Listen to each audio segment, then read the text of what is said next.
오늘을 살아가는 묵상 시간입니다. 오늘 고난주간 네 번째 날, 오늘 본문 말씀 누가복음 22장 31절과 32절의 말씀입니다. 시몬아 시몬아 보라 사탄이 너희를 밀 까부르듯 하려고 요구하였으나 그러나 내가 너희를 위하여 내 믿음이 떨어지지 않기를 기도하였노니 너는 돌이킨 후에 내 형제를 굳게 하라. 예수님이 잡히시기 전날 밤 제자들과 함께 마지막 식사를 하셨습니다. 예수님은 그 식사가 이 땅에서 먹는 마지막 식사가 될 것이라고 하시며 천국에서 누릴 영생에 관한 말씀을 전하십니다. 그러나 제자들은 예수님이 이스라엘의 왕이 된다는 뜻으로 받아들이고 자신들이 총리나 장관이 되는 꿈을 꾸며 서열 다툼을 벌이기 시작합니다. 그 모습을 누가복음 22장 24절에 말씀하죠. 그들 사이에 그중 누가 크냐 하는 다툼이 난지라. 이를 안타깝게 보신 예수님께서 제자들에게 겸손할 것을 말씀하셨지만 예수님의 그 마음은 결코 편할 수 없었습니다. 제자들을 향한 그 사탄의 공격이 시작되었음을 아셨기 때문입니다. 그러나 머지않아 제자들의 곁을 떠나야 했던 예수님은 이제부터 마지막이라는 심정으로 제자들에게 말씀하기 시작하십니다. 예수님은 먼저 가장 큰 시험을 만날 제자를 향해 이렇게 말씀하십니다.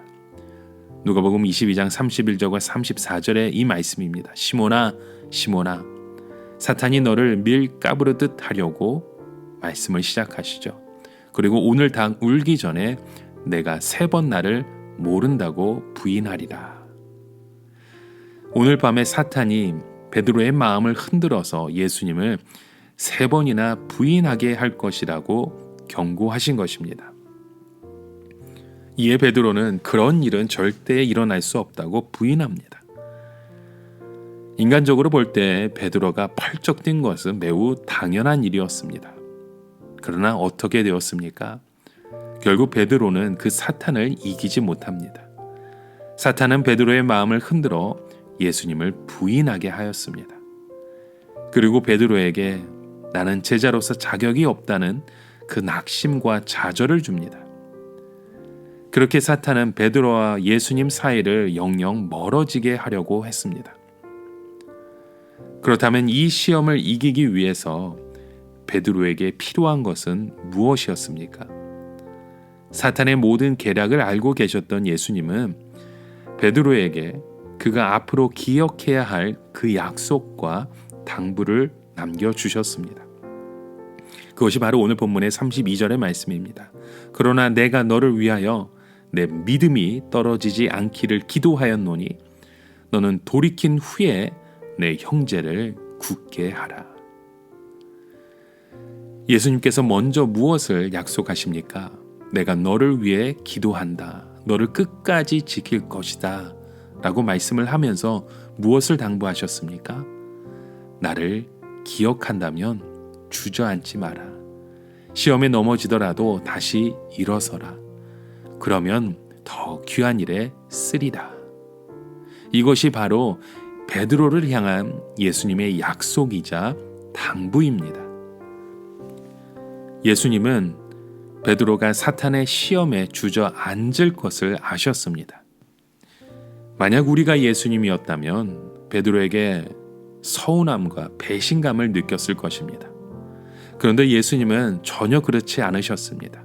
베드로를 책망하지 않으시고 오히려 품어주셨습니다. 그리고 그를 위해 중보하고 기도하시며 그에게 당부하십니다. 넘어졌다고 실망하지 마라. 다시 일어나라. 여러분, 오늘 우리의 모습을 보면 우리는 베드로보다도 더 연약한 존재임을 고백합니다. 매 순간 나약한 우리 자신을 보며 좌절하고 때론 포기하고 싶은 마음마저 우리 가운데 듭니다.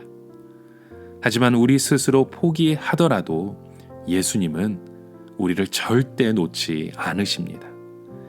지금 이 순간에도 예수님은 우리 한 명 한 명을 위해 기도하고 계시고 우리와 함께하고 계십니다. 그러니 인생의 시험 앞에 넘어지더라도 좌절하지 않고 여러분 우리는 다시 일어서면 됩니다. 무슨 시험을 만나든지 주저하지 않고 다시 일어선다면 예수님이 함께 하셔서 더 귀한 일에 쓰임받는 믿음의 자녀로 또 믿음의 가정으로 우리의 삶을 이끌어 주실 줄 믿습니다. 이런 믿음의 고백 가운데 오늘 하루도 이 고난주간에 주님과 함께 동행하는 그런 믿음의 고백을 드리시길 주님의 이름으로 축원합니다.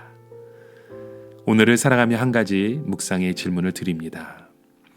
여러분, 오늘 우리의 삶 가운데 주시는 시험은 무엇입니까? 그 시험 속에서 낙심하고 있으셨습니까? 여러분 주저앉지 마십시오.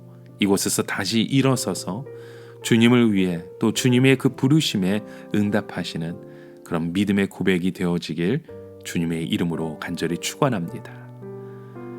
함께 기도합니다. 하나님 아버지, 베드로의 그 연약함을 아셨던 그 주님, 베드로를 책망하기보다 베드로가 다시 일어나기를 위해 기도하셨던 주님의 마음을 봅니다.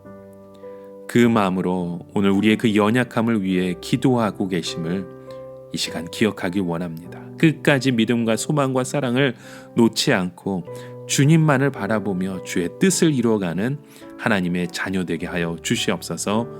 예수님의 이름으로 기도합니다. 아멘.